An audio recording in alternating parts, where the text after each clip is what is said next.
nukuri Imana niyikiza ibibazo, reka gutinda mu babisha namenye ko ari yitanga umutuzo, iragukiza ukareka mugo kandi nk'Imana ikakwicaza mu rugo.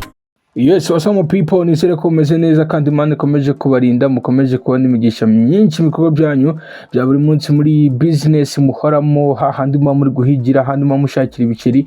Imana igikomeza kuba blessinga kugira ngo mukomeze gutera imbere. Byo mbifuriza kandi nanjye ndi umuhungu wanyu mukurikirana ibikorwa byanjye bya buri munsi, amakuru ndetse n'izindi post kuri platform zanjye zose, hose ni Ibaze TV. Ntawundi umuhungu wanyu so guy, so boy Kiko, boy boss on the street, you Arist NGD Rumuri. Rizi what it is, no matter what. Dukomeje kugiza byinshi bitandukanye kuri Ibaze TV ndetse kwa mudukurikira day to day. Big support ewana and more.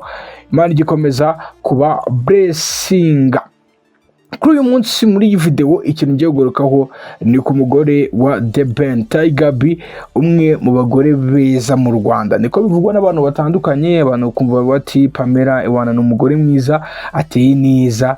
Sinzi ngo barebera kuki, sinzi ngo nibiki biranga umugore mwiza Pamela afite abandi badafite, ariko ewana majority bavuga ko ari umugore mwiza. Amaze igihe kinini asezeranye n'umugabo we The Ben, ndetse bakoze ubukwe bwiza. By the way, ubukwe bwari buryoheye ijisho ewana, handi wareba ukavuga ngo uko biri kose iriya ijya gusa na paradiso. Niko bagiye babivuga benshi cyane, kubera ko bwari ubukwe burimo abantu benshi cyane, buteguye neza, ibiryo byo kuriye byinshi cyane. Kuri uyu munsi abantu nk'umusitari bagiye bibaza impamvu adatwita n'ibiki, na n'uyu munsi bikomeje kuba agaterera nzamba. Ibi ngibi mpamvu bigarutseho ni iki? Uyu Pamela ndetse na The Ben bapostinze aka video muri kubona kuri screen zanyu, n'aka video kacicikanye ku mbuga nkoranyambaga, ariko abantu bitewe n'ukuntu babakumbuye uruhinja cyangwa se umwana, sinzi uko nabivuga, batera akajisho kunda ya Pamela, ariko bagasanga Pamela nta kintu ari kwibwira, abantu bakavuga amagambo menshi. Right now abantu bari kwibaza ngo eske Pamela yabaresemo kutabyara cyangwa The Ben niwe wabaresemo kutabyara? Eske niba bose batarabigize muri batarabisemo, bakaba bakeneye umwana bakaba batari kumubona, bya bindi bitera kwa ko hari abantu babana bakagira ibyago byo kutabyara, ni ibintu bibaho.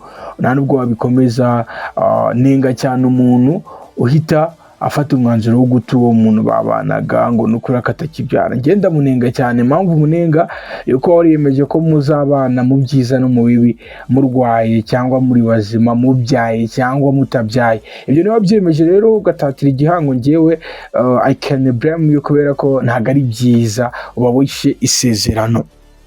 Abantu bakomeje kwibaza ngo eske bibaye byo bikomeje kugenda gutya, Pamela natwite bikarangira nta mwana bagize, The Ben na Pamela byagenda gute? Urukundo twabonye rukaze rumeze nk'urwa Romeo na Juliet, nyine bari mu basitari bagize urukundo ruzima, barakundana cyane until na baracyakundana.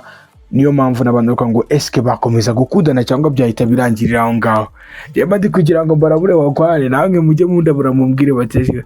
Ariko ubundi twibaze, The Ben na Pamela birangiye batabyaye, hashize imyaka 5 batabana, ese baba bagikundana nka rwa rukundo rwa mbere cyangwa rwashira? It is what it is. So a guy, so boy Kiko, boy boss on the street, you Arist NGD Rumuri.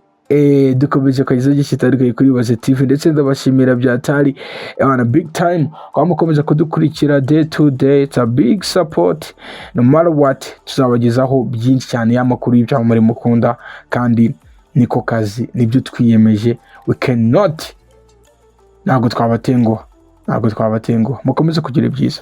Fayo nukuri Imana niyikiza ibibazo, reka gutinda mu babisha namenye ko ari yitanga umutuzo, iragukiza ukareka mugo kandi nk'Imana ikakwicaza mu rugo.